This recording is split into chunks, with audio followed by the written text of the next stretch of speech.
శుక్రవారం రోజున India Australia మధ్య జరిగిన కీలక మ్యాచ్లో రోహిత్ సేన ఆల్రౌండ్ ప్రదర్శనతో అదరగొట్టింది. ఆసీస్పై 24 పరుగుల తేడాతో విజయం సాధించి కంగారూలకు షాక్ ఇచ్చింది. సెమీస్కి వెళ్లాలంటే గెలవక తప్పని మ్యాచ్లో ఆస్ట్రేలియా ఆశలపై నీళ్లు జల్లారు. ఈ విజయంతో టీమిండియా సెమీస్కు చేరుకోగా ఆస్ట్రేలియా అవకాశాలు సందిగ్ధంలో పడ్డాయి. ఈ మ్యాచ్లో hit man Rohit Sharma innings కోసం ఎంత చెప్పుకున్నా తక్కువే. హిట్ మ్యాన్ ఆ రేంజ్లో ఆడడం వల్లే ఇండియా భారీ లక్ష్యాన్ని ఆస్ట్రేలియా ముందు ఉంచగలిగింది.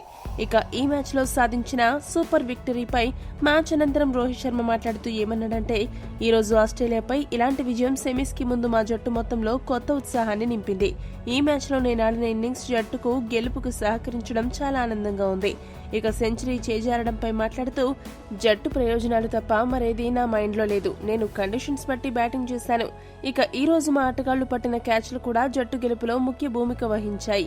బౌలింగ్లో బుమ్రా, హర్షదీప్ సింగ్, కుల్దీప్ యాదవ్ అదరగొట్టి ఆస్ట్రేలియాని సరైన సమయాల్లో కట్టడి చేశారు.